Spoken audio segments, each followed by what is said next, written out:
حضور حضرت ابن عربی نے ایک پورا نظام متعارف کروایا، یعنی جو بھی نظام تھا اس کو اپنے طور پر سمجھنے کی کوشش کی اور اس کے کچھ درجات متعین کیے، خود ان کی اپنی زندگی میں، اپنی تربیتی زندگی میں بھی، اور پھر آگے بطور شیخ جو آپ کی زندگی ہے اس میں رجال الغیب کا تصور اور اس کے واقعات بہت کلیدی حیثیت رکھتے ہیں آپ کی تصانیف میں بھی.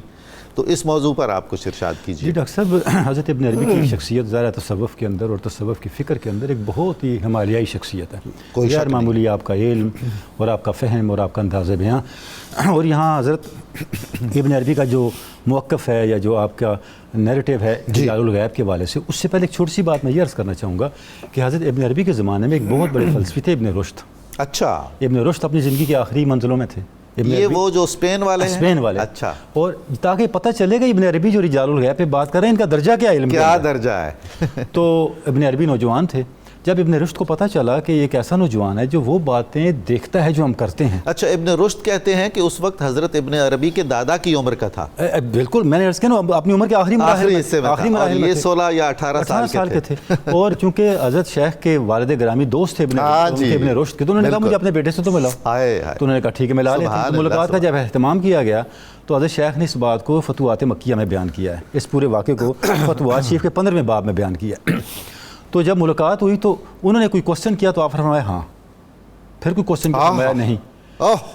بس یہ دو لفظ کہے تو ابن رشد کے چہرے کا رنگ بدل گیا. اللہ اکبر. اس کے فوراً اگلا جملہ جو حضرت شیخ نے فرماتے ہیں، میں نے کہا بین نام والا تطیر الارواح من موادها والآناک من سبحان اللہ. یہ جو میں نے ہاں اور نہیں کہا ہے، اس میں روحیں اپنے بدنوں سے اور گردنیں اپنے جسموں سے الگ ہو جاتی ہیں. اللہ اکبر. اور فرماتے ہیں کہ ان کا چہرے کا رنگ اتنا زرد ہو گیا کہ وہ ایک خزاں رسیدہ شاخ کی طرح لرزنے لگا اور میں اٹھ کے آ گیا. سبحان اللہ. اور اس کے بعد ابن رشد کا جملہ ہے کہ میں اللہ کا شکر ادا کرتا ہوں، میں نے اس نوجوان کو دیکھا جو ہماری خبروں کا مشاہدہ رکھتا ہے. تنولی صاحب اگر آپ اجازت دیں تو میں یہاں آپ کے توسط سے ایک جملہ عرض کر لوں، پھر آپ کے مجھے برا تو لگ رہا ہے آپ کی بات کو منقطع کرنا.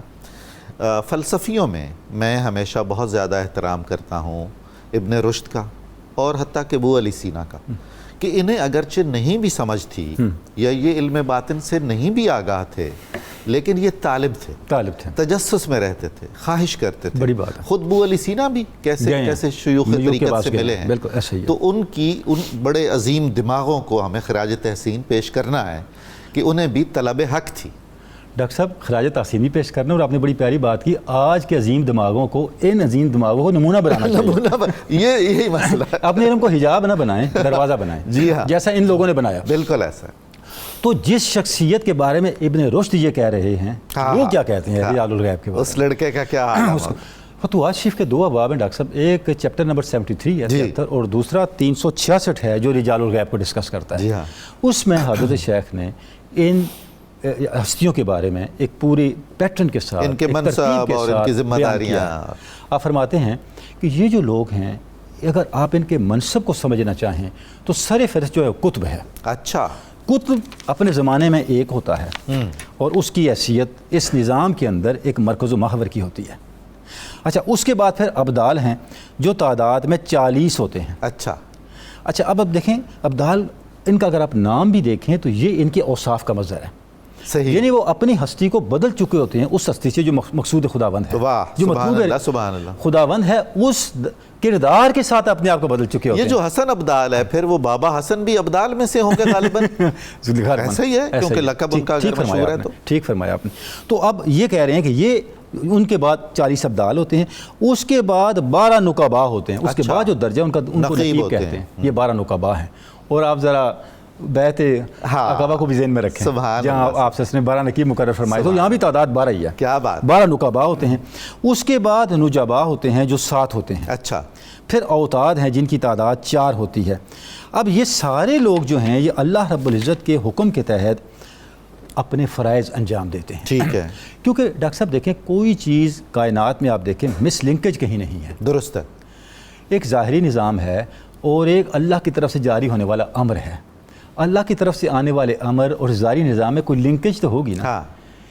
جب بنی اسرائیل کو پانی کی ضرورت پڑی تو اللہ ویسے ہی پانی پیدا فرما سکتا ہے. بالکل. اے درے بے عصا کل حجر. پتھر پہ جب پانی سامنے بہت زیادہ آ گیا، راستہ بند ہو گیا، اب کیا کریں؟ فرعون پکڑنے والے فرمائے اضرب بعصاک البحر، اسی عصا سے پتھر کو پانی کیا، اسی عصا سے پانی کو پتھر کیا۔ واہ، ویسے بھی ہو سکتا تھا، کمال ہے۔ اب یہ جو درمیان میں واسطہ رکھنا ہے، پتہ یہ چلا قانون الہی ہے۔ حضرت شیخ یہ جو سسٹم بیان کر رہے ہیں، یہ ترتیب بیان کر رہے ہیں، حضرت شیخ یہ فرما رہے ہیں کہ یہ جو اللہ کا تدبیر ہے، فالمدبرات امرا، مصلحت ہے، حکمت ہے سورہ زاریات کے اندر، فالمدبرات امرا، یہ جو تدبیر امور ہے، اس کے اندر رجال الغیب یا یہ ہستیاں پاکیزہ، یہ ایک لنکیج ہیں، ٹھیک ہے، یہ اس پوری ترتیب کو تکمیل پذیر کرتی ہیں منشاء الہی کے تحت، صحیح، اور اس کے نیچے پھر عام ہیں جن کو اخیار کہتے ہیں۔ اچھا، اخیار وہ لوگ ہیں جو سراپا خیر ہیں، سراپا نیکی ہیں، اور ان کی وجہ سے سوسائٹی کے اندر شر کم ہوتا ہے اور خیر پھیلتا ہے۔ اور جیسے فتوح الغیب میں حضور صلی اللہ علیہ وسلم نے فرمایا کہ یہ وہ لوگ ہیں جن کی وجہ سے بارشیں برستی ہیں، جن کی وجہ سے خیر ہوتی ہے، جن کی وجہ سے بیماریاں دور ہوتی ہیں، جن کی وجہ سے لوگوں کی دعائیں قبول ہوتی ہیں، اچھائی کے چراغ جلتے رہتے ہیں۔ تو جو شر کی اندھیریاں ہیں، چکر ہیں، ان میں اہل حق کے ایمان کا نور جلتا رہتا ہے کسی سپورٹ کی وجہ سے، بالکل وہ اخیار کی برکت ہوتی ہے۔ اب یہ ساری ترتیب حضرت شاہ نے بیان کر کے ان کے منصب کو، ان کی مقام پوری طرح ڈیفائن کیا۔